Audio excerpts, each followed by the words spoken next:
ಇನ್ನು ಆಗಲೇ ಹೇಳಿದ ಹಾಗೆ ರೇಣುಕಾಸ್ವಾಮಿ ಪೋಷಕರಿಗೂ ಕೂಡ ಸಮನ್ಸ್ ಜಾರಿ ಮಾಡಿದ್ದಾರೆ. ಇಂದು ವಿಚಾರಣೆಗೆ ಪೋಷಕರು ಹಾಜರಾಗಲಿದ್ದಾರೆ.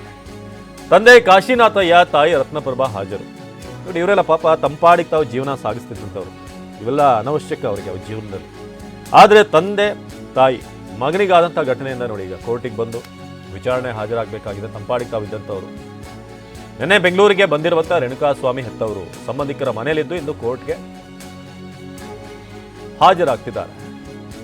ಒಂದು ಸಾಮಾನ್ಯ ಕುಟುಂಬ, ತಾವಾಯಿತು, ತಮ್ಮ ಫ್ಯಾಮಿಲಿ ಆಯಿತು, ತಮ್ಮ ದುಡಿಮೆ ಆಯಿತು ಅಂತಿದ್ದಂಥವ್ರು ಮಗನ ಮೇಲಾದಂಥ ಒಂದಷ್ಟು ಈ ಘಟನೆಯಿಂದಾಗಿ ಈಗ ಅವರೂ ಕೂಡ ಕೋರ್ಟ್ಗೆ ಬರಬೇಕಾದಂಥ ಪರಿಸ್ಥಿತಿ. ಮಗನ ಪರವಾಗಿ ಸಾಕ್ಷ್ಯವನ್ನು ಹೇಳಬೇಕಾ ಅಥವಾ ಅವರಿಗೆ ಏನು ಗೊತ್ತಿದೆ ವಿಚಾರ ಅದನ್ನು ಹೇಳಬೇಕಾದಂಥ ಸಂದರ್ಭ. ನಮ್ಮ ಪ್ರತಿನಿಧಿ ವಿಕಾಸ್ ಈ ಬಗ್ಗೆ ಹೆಚ್ಚಿನ ಮಾಹಿತಿಯನ್ನು ಕೊಡ್ತಾರೆ. ವಿಕಾಸ್, ಇದೀಗ ಇವತ್ತು ಕೋರ್ಟ್ನಲ್ಲಿ ಸಾಕಷ್ಟು ಡೆವಲಪ್ಮೆಂಟ್ ಆಗೋದಿದೆ. ಬಹಳ ಮುಖ್ಯವಾಗಿ ಒಂದು ಕಡೆ ಪವಿತ್ರ ಗೌಡ ಜೈಲಿನಲ್ಲಿ ಸಹಜ ಟೆನ್ಷನ್ ಇರೋದು ಇಂಥ ಸಂದರ್ಭದಲ್ಲಿ. ಇನ್ನೊಂದು ಕಡೆ ಪೋಷಕರು ಕೂಡ ಕೋರ್ಟ್ಗೆ ಬರ್ತಾರಂತೆ. ಎಷ್ಟೊತ್ತಿಗೆ ಕೋರ್ಟ್ಗೆ ಹಾಜರಾಗ್ತಾರೆ, ಏನು ನಿರೀಕ್ಷೆ ಮಾಡ್ಬೋದು ವಿಕಾಸ್?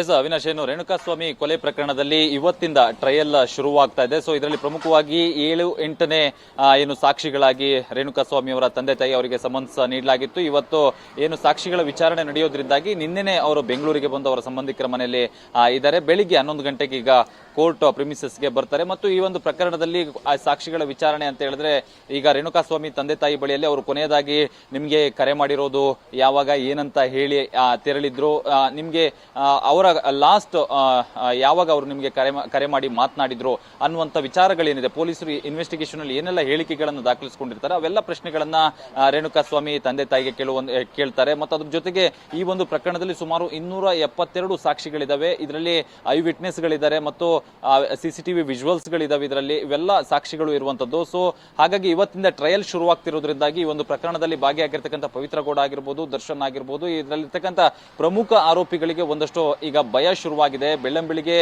ಪವಿತ್ರ ಗೌಡ ಆಕ್ಚುಲಿ ನಿನ್ನೆ ರಾತ್ರಿ ಇಡೀ ನಿದ್ದೆ ಮಾಡಿಲ್ಲ ನಾನು ಅಂತೇಳಿ ಅಲ್ಲಿರ್ತಕ್ಕಂಥ ಸಹಕೈದಿಗಳ ಜೊತೆಯಲ್ಲಿ ಹೇಳ್ಕೊಂಡಿರುವಂತದ್ದು. ಬೆಳಿಗ್ಗೆ ದೇವರಿಗೆ ಪೂಜೆ ಮಾಡಿ ಒಂದಷ್ಟು ಟೆನ್ಷನ್ ನಲ್ಲಿ ಪವಿತ್ರ ಗೌಡ ಇರುವಂತೆ ಇವತ್ತು ಕಾಣ್ತಾ ಇದೆ. ಸದ್ಯ ಈ ಒಂದು ಪ್ರಕರಣದಲ್ಲಿ ಇವತ್ತಿಂದ ಏನು ಟ್ರಯಲ್ ಶುರುವಾಗುತ್ತೆ, ಇದು ದರ್ಶನ್ ಮತ್ತು ಪವಿತ್ರ ಗೌಡರಿಗೆ ಒಂದು ನಿರ್ಧಾರ ಆಗುವಂತ ಸನ್ನಿವೇಶಗಳು. ಯಾಕಂದ್ರೆ ಪೊಲೀಸರು ಎಲ್ಲಾ ಎವಿಡೆನ್ಸ್ ಗಳೇನು ಕಲೆ ಹಾಕೊಂಡಿದ್ದಾರೆ ಅವೆಲ್ಲರನ್ನೂ ಕೂಡ ಸಾಕ್ಷಿಗಳನ್ನ ಕೋರ್ಟ್ ಮುಂದೆ ಕರೆತರುವಂತಹ ಜವಾಬ್ದಾರಿಯನ್ನ ಪೊಲೀಸರ ಮೇಲಿರುತ್ತೆ. ಆ ಸಾಕ್ಷಿಗಳು ಎಲ್ಲಾದ್ರೂ ಒಂದು ಕಡೆ ಎಲ್ಲಾ ಸಾಕ್ಷಿಗಳು ಬಂದು ಸಾಕ್ಷಿಗಳನ್ನ ನುಡಿದಿದ್ದೇ ಆದಲ್ಲಿ ದರ್ಶನ್ ಮತ್ತು ಪವಿತ್ರ ಗೌಡಗೆ ಮತ್ತಷ್ಟು ಸಂಕಷ್ಟ ಎದುರಾಗುತ್ತೆ. ಅವಿನಾಶ್, ಧನ್ಯವಾದ ಮಾಹಿತಿಗಾಗಿ ವಿಕಾಸ್.